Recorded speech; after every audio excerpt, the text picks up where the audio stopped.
Good evening, Brennan, and welcome to the Lodge Hope of Karachi in our lockdown lecture series, Zoom meeting number 74. Yes, Brennan, number 74. We're certainly getting up towards that magical number 100. But here's hoping, after our First Minister's announcement today, the heads of orders might have some really positive news for us in the week or so ahead. Let's leave it to the powers that be to tell us what our future will look like. Brennan, can I remind you of the Grand Lodge of Scotland guidelines, and that we must keep a video frame, a picture in your video frame and a name that I recognise. I will mute you all as well just now, the excitement of not muting you all there. Please can I also invite you to sign our virtual tile on our Facebook pages. That would be very much appreciated. Brennan, this evening, we've got something slightly different for you. Instead of one presenter coming to us, we've got a group. The group are called the Daggards. They tell me that they're a society of drama-loving Freemasons from a variety of local lodges in Hull, or Hull, and they'll probably tell me how to pronounce that properly later on this evening. Over the last few years, they've raised a huge amount of money for charity, Brennan, and I will put up their website into our Facebook page later on this evening. But they do a whole range of different types of presentations.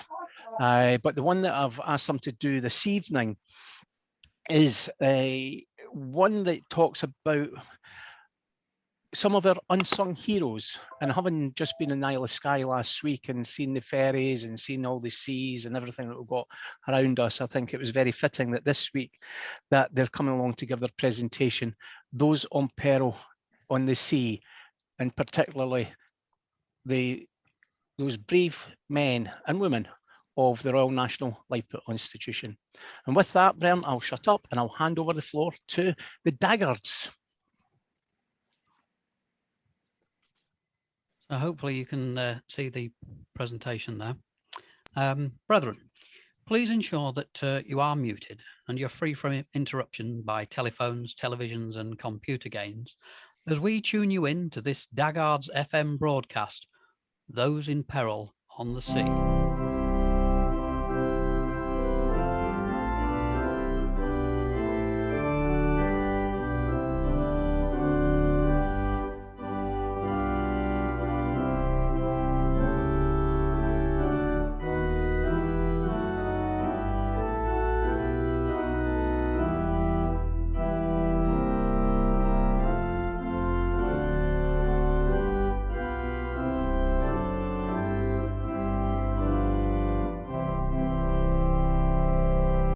The music to Whiting's powerful words is by John Bacchus Dykes, who was born in the old town of Hull in 1823. Dykes would have been familiar with the fishing industry and the seagoing community. Fishing extended up the northeast coast as far as Scotland and beyond. Today's presentation, however, looks at John Austin, a fisherman from Scarborough, and his involvement with the lifeboats in the 19th century. We shall also be looking at the participation of Freemasonry and the Scarborough lodges, and the incredible events during the storm of October 1880. We have with us today Professor Neil Armstrong, Emeritus Reader at the University of Sutton, Specialist in Local History. Hello. Also, we have Viscount David Fitzterry of Swanland, past Grand Senior Warden of the Masonic Province of Yorkshire North and East Ridings, who will dilate on Freemasonry and other historical issues. Good evening.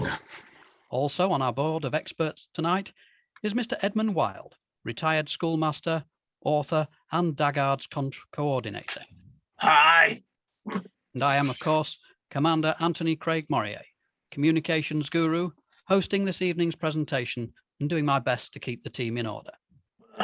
First of all, I call on Professor Armstrong to tell us about life in the 19th century as a setting for John Austin and the fishing community. Yeah, thank you. This was the time of the British Empire. England was pushing out her frontiers and defending her settlements further afield. An empire had risen out of the sea, the first island empire in the world's history. Our England is a garden, wrote Freemason Rudyard Kipling. and the glory of the garden, it shall never pass away. What had the most effect as the century advanced was the Industrial Revolution. Rail transport linked the cities and provinces, and trade increased exponentially. But this had little influence on those people hacking a living out of the soil or battling the sea in small boats. But let us turn to Scarborough itself. What sort of a community was it in the years leading up to the terrible storm of 1880? My Lord Fitzterry. Scarborough boasted a reputedly healing spring, and the place became a spa, famous for its mineral water. A picture of Scarborough Beach in 1735 shows visitors swimming, and by the middle of the century, Beale's bathing machines were in use. But as a holiday seaside resort, it did not become properly established until 1845. That was when the York to Scarborough railway line was built, your lordship. Quite so. People travelled from as far as London to stay in sunny Scarborough, and the town began to flourish.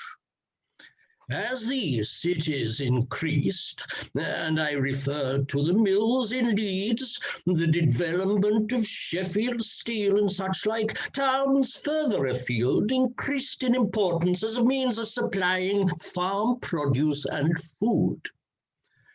North-East Yorkshire figured largely in feeding the masses, but it is not lacking in influential people, such as the Lonsboroughs. Oh, the Prince of Wales stayed in Scarborough at the Denison residence a few times from 1869, enjoying his celebrated shooting parties. There is even a painting of him strolling on the prom.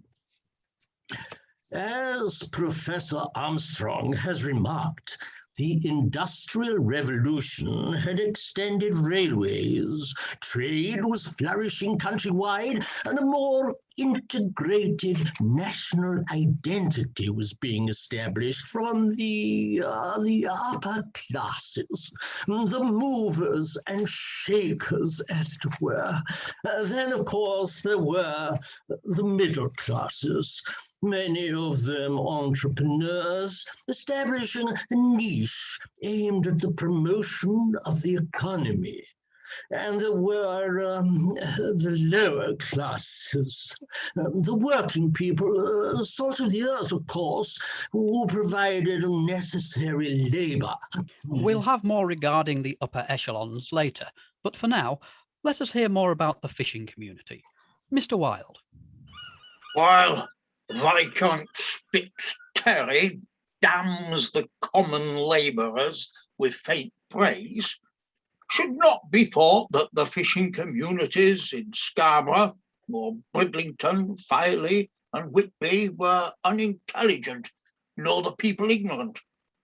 They were, it is true, somewhat parochial, but they fulfilled an essential function as part of the economy, not only in North Yorkshire, but beyond.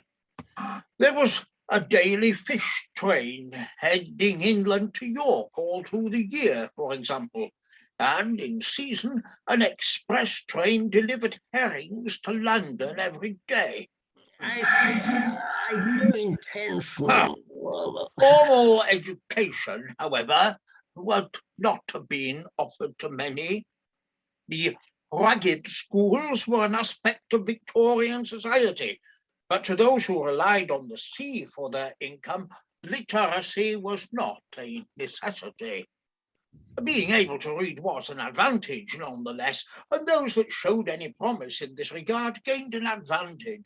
A basic education gave a man the means to become a spokesman in his community, to communicate with these so-called superior echelons of society. He would be able to read the newspaper to tell his friends what was going on in the world, as we find with John Austen. Indeed, we'll get to him shortly. But you said he. and gave a man the means. Was this a male-dominated society? Very much so, on the surface. But in reality, the fishwives were just as important as their husbands. A young fisherman looking for a wife would not simply be after someone to bear his children and look after the home. He'd be looking for a woman strong enough to gut a barrel load of cod and help launch the boat in bad weather. She should be able to dig for bait and collect flithers and hook them on the lines.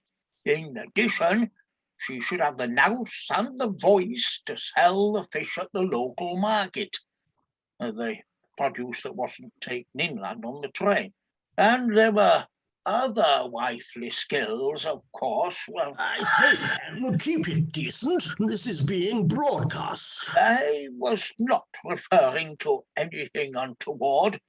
Honi soit qui mal y pense, isn't that the motto of the Order of the Garter?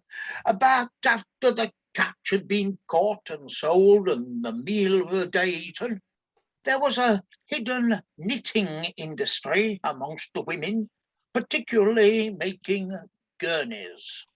Gurneys? These were the jumpers the fishermen wore, all handcrafted. They were sturdy garments, essential for keeping the men warm in the harsh conditions endured on the North Sea. There was a unique pattern for each fishing community, passed on literally by hand from mother to daughter, from aunt to niece. It was customary to include the initials of each fisherman somewhere in the pattern. Why was that? Identification. There were lots of deaths at sea. Not all the fishermen were able to swim. And when a body's been a while in the briny, there's often very little left to identify him. The fish sometimes get their own back. The robust woolen jumpers lasted considerably longer than the bodies, and from the pattern and the initials, a recovered gurney could give a measure of closure to a grieving widow, as with Mrs. Wally Miles. Thank you, Mr. Wilde. Professor Armstrong, was this the sort of community to which John Austin belonged? Yes and no. John was born in 1843, as the world was changing.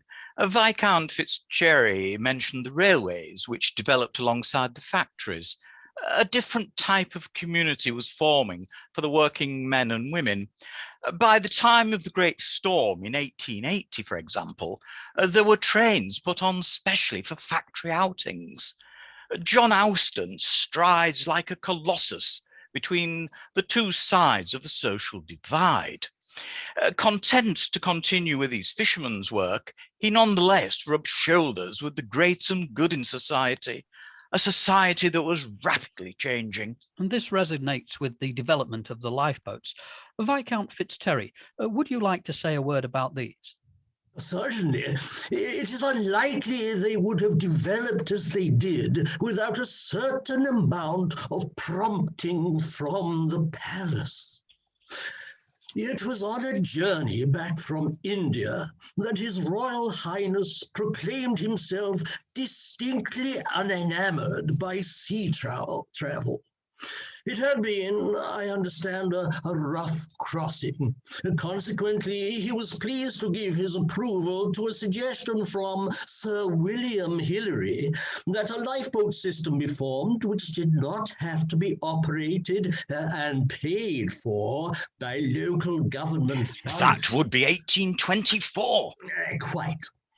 Hillary was a member of the lifeboat crew in Douglas, Isle of Man. I understand he was also a slave trader, and there were some dodgy business dealings. There were disasters at sea long before the RNLI. Where does John Austin fit into this picture? Professor Armstrong. In 1789, the members of a club in North Shields offered a prize for the design of a lifeboat. It was won by a man called William Woodhave, and it was built by Henry Greathead. It was aptly called the original and served for 40 years, so it has a strong claim to be the first purpose-built lifeboat. But in Scarborough, Professor. Yes, keep to the point.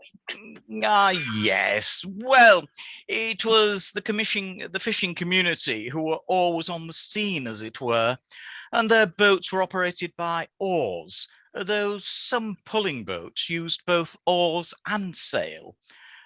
These were not custom-built lifeboats. They were ordinary fishing vessels. John Austin, a man of action himself, and a tremendous organizer, had the strength of character and the enthusiasm to direct the boats in a crisis.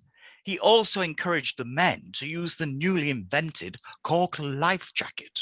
John Rosswood, 1854. Why, thank you, your lordship. Consequently, Austin was the voice of the community and a strong link to the middle and upper classes, about which we shall no doubt hear more. May I come in here? John Austin was an admirable man. His sterling work with the fishing community and in the lifeboat service received well-deserved recognition. But he wasn't an angel. He was human, not without his flaws.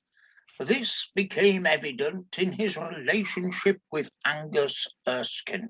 That sounds like a Scottish name. Indeed. Angus was a fisherman from Dunbar, over the border. Bad weather had driven him and his two sons into the middle of the North Sea, where they'd struggled for 10 days to come ashore, eventually fetching up in Scarborough Bay in a howling gale. His fishing smack, the Achilles, was badly battered, but not as much as its occupants. This was in 1870. The year Disraeli became Prime Minister. Thank you, Professor Armstrong. Angus, known as Lobster, as he'd lost 3 fingers from his right hand to a gutting knife, had been out fishing with his 2 boys, Lachlan and Reuben, when an unexpected storm had blown them off course. The 2 lads and their father were at the mercy of the elements. Angus was proudly independent. His wife had died, giving birth to their 2nd son, and Erskine had brought up the boys himself. They always fished together. But this trip had been a disaster. A sudden squall had tumbled 11-year-old Reuben from the thwarts, and he'd broken his leg, losing the oars in the meantime. He developed a fever and soon became delirious, while the other 2 fought to bring the tiny vessel under control. As soon as the boat was beached, the Scarborough folk were there to help, John Austin among them. The Erskines were rushed to Scarborough Hospital, at that time called the Dispensary. But unfortunately, Reuben died that night. One of the locals offered lodgings to Angus and Lachlan. She was the recently widowed Molly Miles, whose husband had been lost at sea and his gurney recovered later. While the community had been willing to give aid to those in distress, it did not readily accept the Erskines. Their ways were strange, their accents uncouth. But the real reason was more mercenary. After the death of Josh Miles, his patch had been absorbed by 2 other fishing boats, who, in all fairness, gave a small allowance to the widow. One of these boats belonged to John Austin, who was expanding his business. He'd employed his brother to manage that area. Lobster Erskine, however, objected, saying that he needed to support himself, Lachlan, and Mary Miles, and the Achilles was resuming fishing in Josh Miles' patch. But things got worse when 16-year-old Lachlan Erskine began to take an interest in Polly Austin, John's niece. The sour looks between Angus and John grew into open hostility. The latter argued that the community resented the intervention of foreigners, while Erskine accused the other of blatant greediness. The language they used would not be permitted on a broadcast such as this. I should think not. My Lord Fitzcherry, John Austin was involved, I understand, with the Denison family. How did that come about? Well, at first glance, it would seem to have been unlikely, but it materialized because of the Prince of Wales's love of shooting parties. Lord Lonsborough was following the fashion of the time, though the heir apparent didn't actually visit until 1869. But he liked it so much, he went there 3 years on the trot, as it were. As it were. Bertie had bought the Sandringham estate in Norfolk when he was just turned 21, specifically for shooting, and had Wolferton railway station built especially to bring guests as near to the house as possible. Nice when one can indulge these little hobbies. The Prince established various rules about shooting procedure. The day before the shoot, no one was allowed on the land so as not to disturb the game, for example. And the correct dress worn by the participants, including the beaters, to distinguish them from any peasant who might try to join in the fun. One wouldn't want that, would one? As Queen Victoria's oldest son, Albert Edward, led the fashion, introducing the Norfolk jackets, the wearing of tweed and so on, anyone who as anybody followed the trend. And for the social gatherings afterwards, Bertie popularized the wearing of black tie with dinner jacket rather than the full formality of white tie and tails. How terribly downbeat. Mr. Wilde, there's no need to be so disparaging. I imagine you're not even wearing a tie. Oh, do give it a rest and put your trousers on. Gentlemen, please. Sorry. There's something to be said about the mindless slaughter of thousands of peasants that irritates me. I think you mean pheasants. I know what I mean. As it happens, Albert Denison, the first Lord Lonsborough, was generous in hiring local people to assist on the shoots. The young lads used to look forward to helping the beaters on these occasions. Let me explain that these took place on the grounds of Lonsborough Lodge, the estate, not the Masonic Lodge. The Right Honourable Albert had organized a shoot in the early 60s. Young William Henry Forrester Denison, his son, who was in his early 20s, had become separated from the main party and unadvisedly chased after his quarry, leaving his elderly, experienced beater behind.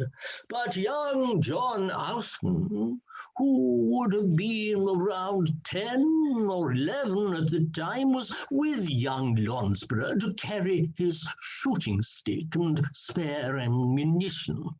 The careless young lord stepped into a hidden man-trap, a deterrent against poachers. Well, these had been outlawed. 1827. And it is likely that this machine had simply been forgotten about, as it were. Fortunately, the young lord was wearing his bespoke leather boots, and it is possible that the trap spring mechanism had corroded somewhat.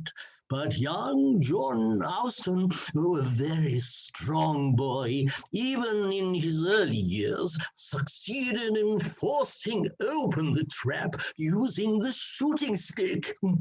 Well, William was bruised, but otherwise undamaged. and consequently he and the boy struck up a friendship on that occasion, which proved very useful later. The episode was not widely advertised to save the family from embarrassment. But John Alston was frequently invited to join the shoot on subsequent occasions, and it is likely that it was on one of these he made the acquaintance with His Royal Highness. As it were. Thank you, Your Lordship, for that summary. But for the most time, John Alston was working on the sea. Mr. Wilde, would you dilate briefly on the fishing trade? Yes. Scarborough had 130 in its fishing fleet when John Alston was a baby, but by 1860 it had 800. It matched Hull and Grimsby. It supplied the railways. I've already remarked on the herring run. But there was also cod, halibut, ling, turbot, scale, mackerel. There was sole, dab, plaice, gurnard, whiting, coalfish, and haddock. And don't forget the shellfish, the lobsters, crab, and shrimp. And let me mention the limpets or flithers, which were used for bait. The women used to collect these. They were known as the flither girls. But don't ask me about the best way to get them off the rocks. I'll tell you afterwards. Very well. What about the sort of boats that were at sea during this period? Professor Armstrong. The inshore fishing smacks were very basic. Inshore? Yes, inshore fishing takes place inside British territorial waters, that is to say, within 3 miles of the coastline, and it includes estuarine and riverine areas. Thank you, Professor Neil. Do go on. Many of the Scarborough fishermen would have been classed as distant water fishers, a day or more sailing from the home port. This isn't the same as deep sea fishing, mind you. The North Sea is not deep. You mentioned sailing. These were sailing boats. According to the Fishing Act of 1868, first-class fishing boats were of 15 tons and upward. The majority of fishing craft in Scarborough at the time would have fallen into the second class, vessels of less than 15 tons, navigated otherwise than oars only. But there were lots of third-class boats which used oars alone. There were cobbles, which have flat bottoms and high bows, coracles, which might have been built by the women. These were great for crabbing and checking out the lobster pots. But there were dories and doggers and smacks. Do you know, the women sometimes used to carry their husbands from the shore to their boats, so they didn't have to spend hours at sea with wet feet. Hadn't they heard of towels? These were all small craft, I assume. Oh, very much so. A little more than rowing boats, some of them. Even the larger sailing vessels usually had no more than half a dozen on board. The fishing was done with lines and drift nets, but the newly invented trawlers from Brixham and Lowestoft were starting to impinge on the more northern parts even then. The waterways were obviously very busy, but they were still very dangerous. Viscount Fitzterry has already told us something of the beginning of the RNLI. Mr. Wilde, could you take us a little further? The Royal National Lifeboat Institution was founded in 1824. But in Scarborough, Thomas Hindwell had already done a great deal in preparation for saving those in peril on the sea. Who was Thomas Hindwell? He was a ship owner and a master mariner. He launched an appeal to which it is likely that the local Freemasons contributed. In 1801, Scarborough's lifeboat station was formed. It's one of the oldest in the country. Hindwell also stressed the need for a custom-built rescue vessel. Lord Fitzterry is better qualified to tell you about the Masonic connections. Yes, the United Grand Lodge of England suggested that supplying our coast with lifeboats was a worthy cause, and brethren put their hands in their pockets to contribute. Doubtless this included the two Scarborough lodges at the time. The Old Globe Lodge, number 200, which had been founded in 1788, and the Denison Lodge, number 1248, which was consecrated 80 years later. Denison, eh? As in Lord Lonsborough, also known as Denison? Of course.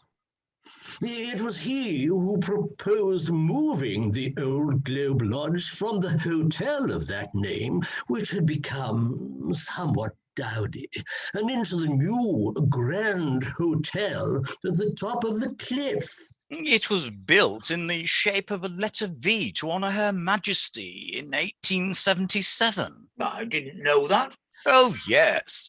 Freemason Cuthbert Broderick was the architect. It was called the handsomest hotel in Europe. It had 4 towers to represent the seasons, 12 floors for the months of the year, 52 chimneys for the weeks of the year, and 365 bedrooms to represent the days of the year. It also had extra taps in the spa that let customers bathe in salt water as well as fresh water. You are a sink of information. The current Masonic Hall in Scarborough is just opposite the hotel on St. Nicholas Cliff. Old Globe and Denison were joined by St. Nicholas Lodge in 1895 and Scarborough Lodge in 1952. Guess where those names came from. But getting back to the lifeboats, the first, aptly called the Freemason, was stationed at North Berwick, and the strong first link with the RNLI was forged. Wasn't the second the famous Scarborough one, the Lady Lee, presented, I believe, in 1872? Indeed. It was named after the wife of Lord Lee, Provincial Grand Master for Warwickshire. The boat was purchased to mark his 20th anniversary as PGM. His Royal Highness Albert Edward, Prince of Wales, became Grand Master in 1874. Later lifeboats stationed in Clacton-on-Sea and in Devon were named after the Prince and his wife. I wonder if I'll ever have a boat named after me. It would be called Surf Lover, no doubt. Oh, And now it's time to draw the various elements in this story together in the great storm of 1880. Mr. Wilde. Scarborough's peculiar geography rendered it difficult for shipping when the wind was from the north-northeast. In October 1880, violent gales battered Yorkshire, uprooting trees and blowing down chimneys, but they reserved their full malice for the coast. Uninterrupted in its route from the Arctic Circle, the wind whipped the sea into a frenzy. One observer remarked, "The waves were like mountains. Every craft in the North Sea fled for shelter. Sadly, not all of them made it to the shore. I prayed to God the wind would stop." At Scarborough, the headland caught the force 10 gales, increasing the fury of the sea and creating a maelstrom of churning water and buffeting winds. Any vessel caught in this was doomed. At the other side of the headland, the harbour was difficult to reach because of the turbulence. The water in the harbour was tossing alarmingly. It was too dangerous even for the sturdy tug to leave. It would have been dashed to pieces within minutes. As soon as it was daylight, the locals in their hundreds were observing from the shore and from the cliff tops, watching for the fishermen returning and other craft trying to gain shelter from the wind. The fishing community was out in force. The storm began on Wednesday night, the 27th of August, and continued throughout Thursday, the 28th, and into Friday morning. 10 ships went down within a few hundred yards of each other. Further along the coast, there was terrible damage. 4 vessels were wrecked on Robin Hood's Bay, including 2 Scarborough yawls. A Swedish brig was driven ashore at Statendale. There were only 2 survivors. The Ellen was stranded at Cloughton Cliffs. Many vessels were lost at sea. 3 Scarborough fishing smacks lost men overboard. John Austen's oldest lad, Henry, was 10 at the time and was ordered to stay at home to look after his 4 siblings. He recalled, "I heard the maroons go up. Dad had his heavy leather boots on ready, and I heard his feet stamping and the gate slammed shut as he ran up the street to the lifeboat shed. Ma wasn't far behind him. The windows were already locked down, but she put a guard round the fire and told me to give the bairns their breakfast and not to leave the house. I was scared with the wind shaking the windows, but I had to be brave because I was in charge." The maroons were a type of rocket which would make a loud report and send up a flare like a noisy firework. That's right. So the RNLI used them to warn that the lifeboat was about to be launched. So what happened next? Crew of the Lady Lee assembled. The lifeboat carried 10 oarsmen and extra men to assist in rescuing. They lost no time in pulling their cork life jackets over their gurneys and clambering aboard. The coxswain was John Austen, and he signalled to the grooms with the horses to pull the sturdy craft from its cradle and launch it into the sea. The animals were frightened and balked, but there were scores of fishermen and their wives who hauled the craft by hand down the slipway into the heaving water. It was impossible to hear what people were saying about the noise of the wind, but Austen had been coxswain for 9 years, and his men were familiar with his ways. Already he was directing the lifeboat into the churning waves, the oarsmen settling to as tight a rhythm as the constant buffeting would allow. Holding a steady course was well nigh impossible, but the brig Mary had been spotted in difficulties. It had been seen struggling in the North Bay at around 7 o'clock and had reached as far north as Cloughton before heading back for Scarborough when the heavy seas round the harbour drove her to about 100 yards off the Bland's Cliff, where the lifeboat reached her. But nothing could be done to save the brig, and Austen and his men hauled the terrified crew of 6 to safety and managed to pull clear just before the main mast smashed down and the stricken vessel was driven onto the rocks. The waves were getting higher now, and the Lady Lee struggled to fetch the men back to the lifeboat station, where the Coast Guard captain was ready with replacement volunteers in case anyone needed. There was no time to relaunch. No sooner were Mary's men helped through the seething foam and another crewman aboard with spare oars, the Lady Lee was heading out again with John Austen gesturing to make haste. Another ship was in trouble. This was the schooner Black-Eyed Susan with a cargo of salt for Newcastle, unaccountably in full sail despite the terrible winds. It was being driven ashore and was taking on water.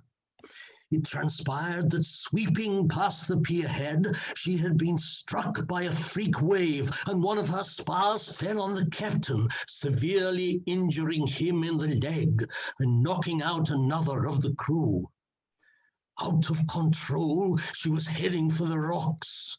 Coast Guard Evans dispatched horses to take rockets to where she was expected to founder to set up safety lines. 4 attempts were made to establish communication, but with the captain incapacitated and the rest of the crew clinging to the rigging to avoid being swept out to sea, the lifeboat crew was needed to rescue the sailors, as the heavy seas had now completely breached the vessel. The lifeboat itself was in danger of being capsized. The turbulent water swept away 2 of the oars and broke another before the Lady Lee reached the slipway and the injured passengers conveyed to the dispensary. John's wife, Charlotte, had returned home and prepared food for the men, oatcakes, bread and fish, and was handing it around, but there was little time to enjoy it. Some fishing smacks were in sight, but by this time the weather had moderated somewhat, and they managed to reach the shore in safety. But the respite was brief. In the early afternoon, the gale began to pick up again, and a shout beginning at the cliff and quickly passed to the shore indicated that there was a French brig and other ships in the North Bay flying distress signals. As she came round into sight, the far pier, the brig, was identified as Jeanne Adolphe of Nantes. She was trying to reach the harbour, but couldn't stand against the heavy seas, which broke onto her with tremendous force, and she grounded within a stone's throw of the Mary. Austin had already ordered the lifeboat to be relaunched, anticipating this would happen, and the Lady Lee rescued all hands. Once again, the sea was making tremendous waves, and the sky was filling with black clouds. And the other ships? These were probably the Lily and the schooner Glastry. They were heading for port and at one point actually collided. Meanwhile, things started to go wrong for the Lady Lee, for the lifeboat grounded on the slipway, just as a cry told Austin that the Arm was in need of assistance. John Austin hauled himself ashore to see if he could persuade any bystanders to help, and almost ran into a fishing smack surfing up the shingle. Out leapt a bearded figure and a young man with a net full of fish, which they threw down. "Now take care of this, Molly," shouted the bearded fellow. He turned to Austin. "Give me a hand to launch this man. The poor bastards out there need help." The younger man jumped aboard as the other began to push. Even as Austin joined to help, he realized the hand next to his had only a thumb and one finger. Someone to the right of him called, "Push, lads!" And as his right-hand companion heaved alongside, the bearded man leapt into the smack and the craft was heading out to sea again. "Ach, you're not such a bastard as I thought," called the fisherman as the boat danced out over the waves. "What did he mean, John?" said the other. "Wasn't that Angus Erskine in the Achilles?" It was Lord Lonsborough coming forward to help his friend. It is unlikely Austin heard the cheering of the crowd, for the lifeboat was now free, and the crew were urging him to board. Once again, the Lady Lee challenged the raging sea and set out to rescue the Glastry, which was guided between St. Vincent's Pier and the Lighthouse Pier and given temporary mooring while the crew were taken to safety. The Lily was lost, but all her crew rescued. Only one of them could swim, but in this high sea it would have made little difference.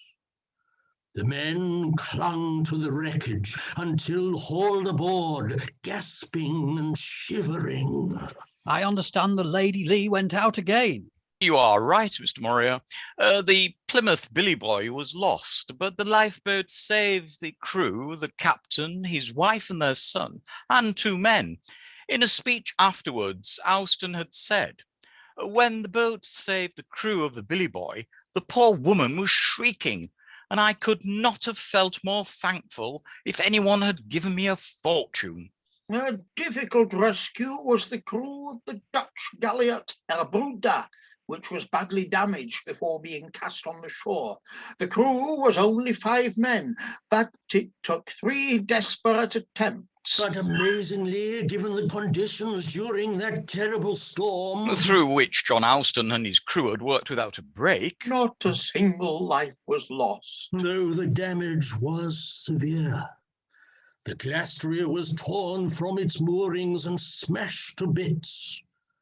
The following day, the beach was littered with flotsam and jetsam. The remarkable achievement of the Lady Lee gained the tribute of the town and royal recognition. It says a great deal about John Austin and the other men like him in the RNLI. A month later, John Austin was presented with a silver medal from the Lifeboat Institution in acknowledgement of his gallant service. His Royal Highness was impressed. John Austin was presented to him on a later occasion. I wonder if His Majesty had been told this was the boy that had rescued young Lonsborough in a shooting party. The local lodges made a substantial collection to reward the crew for their bravery and selfless endeavors in the most difficult circumstances. Nor was the Coast Guard forgotten. Gentlemen, it is time to finish. Mr. Wilde, any final words? Yes.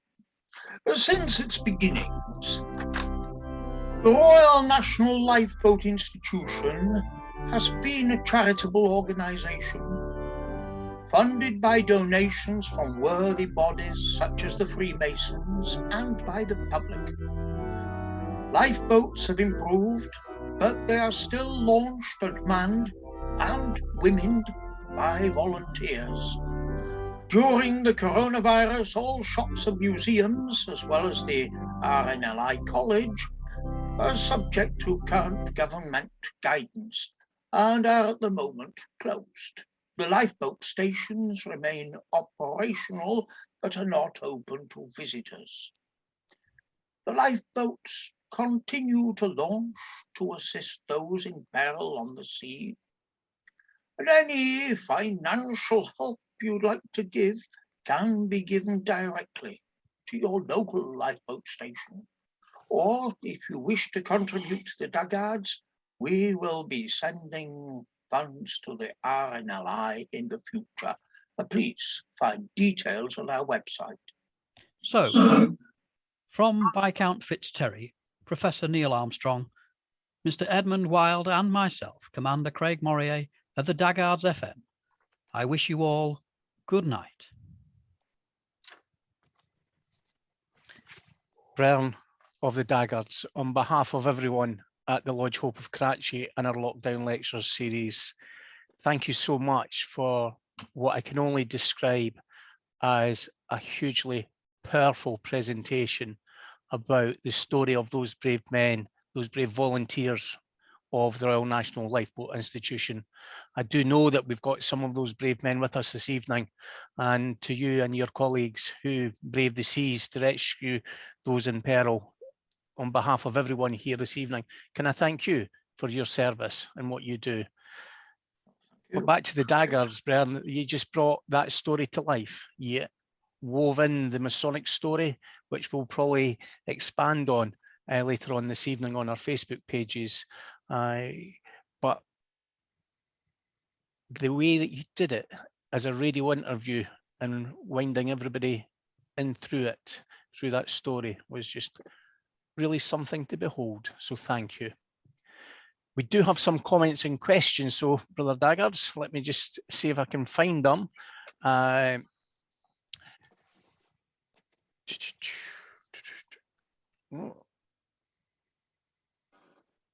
big welcome to the Daggards, to God's own country. I think David, you welcome them to David, but you're not even from Fife.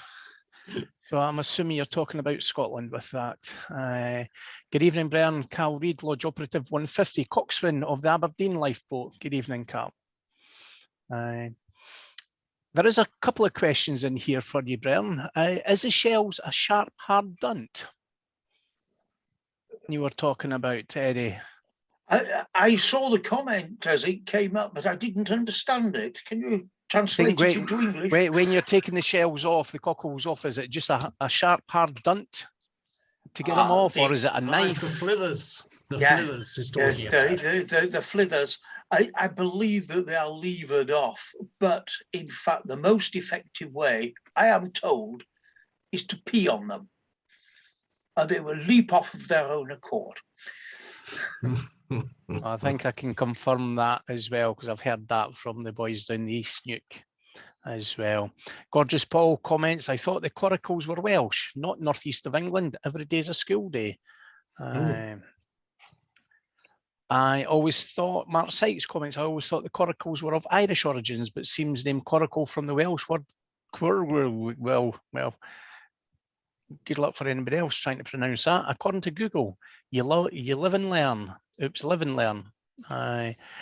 Paul again had a good night out in Scarborough. Following morning, we had a massive brekkie at the lookout on the pier. Well worth a visit. Excellent presentation, superb photographs, thoroughly enjoyed it.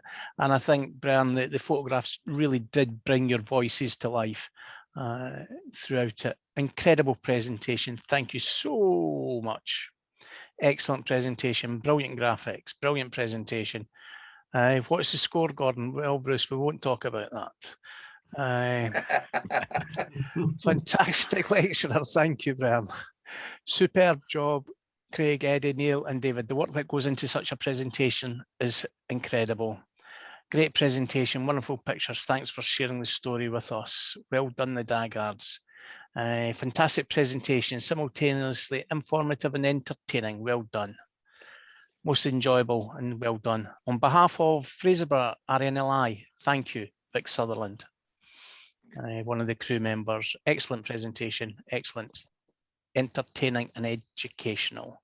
Brother Daggers, thank you so much for a wonderful presentation. We'll certainly be rewatching this lecture. An excellent presentation, Brennan, very well researched and presented. Thank you all. And I think, Brennan, it's not one of those presentations that will engender questions because of the way that you put it across.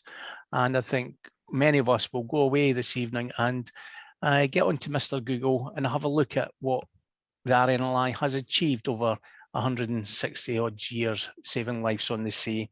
And I'm sure we will be able to support in what way we can, and the link to your website will be on our Facebook pages, and I will put the link to our local stations in Fife and Kinross. We have, as a province, supported the Enster lifeboat in the past, and I'm sure we will continue supporting it in the future. Brian of the Daggers, thank you so much for coming along this evening. Your presentation has been very well received by everyone here, and I just commend you for the fantastic work that you can continue to do and the money that you're raising for many worthy and charitable causes. Thank you all, Brian. Thank you. Thank you. Thank you. Thank you. Thank you all for being here. It's been a pleasure. Thank you, Eddie. Very good. Brian, as normal, I would normally give the intimations for next week. I'm still waiting to finalise the next couple of weeks' speakers. One has to swap weeks with me, so I'm just waiting to hear. So I will announce that on the Facebook throughout the week. We will have various links on this evening around this presentation, so please have a look at that. And Brian, please feel free now to unmute yourself and give your own personal congratulations to the Brother Daggards. Well done, Daggards. Excellent. Thank you, David. Thank you very much. Great presentation. Thank you very much. Thank you. First presentation, Brother Daggards. Brilliant presentation with brilliant graphics. Well done, the Dagger. Absolutely superb presentation. Brilliant. Well done, brother. Thank you. I take it the Daggards was doing a physical sort of presentations before the COVID. Have you just adapted some of your, these things for online? We have, in fact, written some specially. Some have been adapted, but there have been some written specially to do online, especially by the Daggards Quartet. If you have a look at the Daggards website, you can see what we've got coming up and so on, and what we've done in the past. Okay. Thank you very much, Eddie. One of your best presentations. Lecture. Thank you, Peter. Superb lecture. Thank you. Thank you very much. Thanks very much, everyone. Fantastic lecture. Love the way you put it over. Thought it was absolutely brilliantly well organised and the way it all linked in. Brilliant. Very good. Thank you very much. Thank you very much. Very good. Wonderfully presented. It was absolutely tremendous. Thank you. And you're definitely getting out to a wider audience. It's a good medium to share what you're doing. It's nice to see so many smiling faces from up north there. In north, I'm down in Chile. And some of us are down in Spain for baking. Yeah, I didn't tell you that, Brother Daggers. We do have a worldwide audience, and we will have people from New Zealand and Australia watch this on our YouTube, and we always have Aubrey from Chile with us, and we've got Brian from, I can see a brother from Paris and a brother from Spain in front of me. Brother Hughes all the way from in Canada. Yeah, young in Canada. So no, we've got a global audience for you this evening, Brian. But that doesn't stop me making a donation, a standing order, to the Royal National Lifeboat Association from my bank account in UK. No, it doesn't, Aubrey. Absolutely, thank you, Aubrey. That's good. Aubrey, thank you very much. Aubrey, I like your background. Thank you very much, Daggards. It was, you recognise it, that was Robert? an absolutely fantastic presentation. Interestingly enough, I was based down at Spurn Point near Hull for 2 years. Yeah. Between 2008 and 2010. I'm now back up in sunny Scotland on the Aberdeen lifeboat. But yeah, know my way around that part of the world in East Riding, and I do miss it. Thank you for your service, sir. Good. Missed you back, Craig, Eddie, and gang. Excellent. Well done. Eddie, can I ask you a question? What does what's the Daggards mean? What's the name come from? Originally, we did a presentation which was a 1756 initiation ceremony in period costume in the lodge room at Dagger Lane in Hull, and we always rehearsed in Dagger Lane. Now, the Dagger Lane at that time would be called the Daggard Lane, and so we became the Daggards, hence the name. Right, thank you. And excellent, by the way. Really enjoyed that one.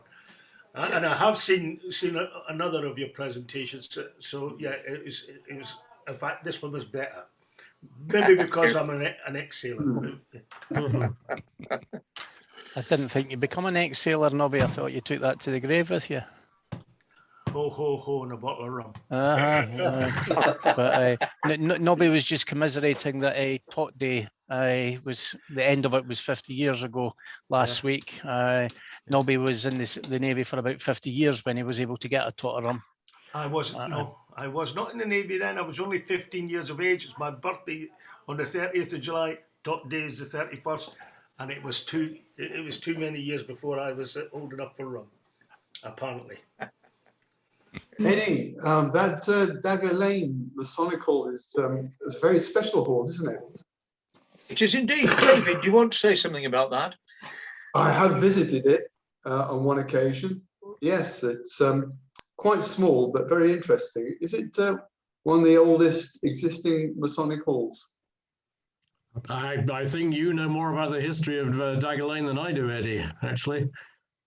It is a unique little lodge room. It's custom built. It has Latin inscriptions around the walls and is beautifully decorated. And anytime you wish to come, please do. The Humber Lodge meets every month of the year. Yeah. Okay. Okay, Brian, I'll give you 5. Okay.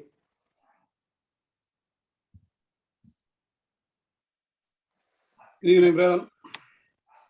Yes. Right. Good evening. Thanks for an excellent presentation. Thank you. Excellent. Yes, good evening, Brandon. Thank you for the lecture. Thoroughly enjoyed it. Evening, first class. Thanks. Thank you. And 4, Brian. Great lecture, gentlemen. Really enjoyed it. Well done. Great Thank you. graphics as well. The pictures were really clear. Oh, nice. Good. Thank you very much, Eddie from Warwickshire, and I hope to see you up in Leeds in Hull once again. Bye. Thank you, Peter.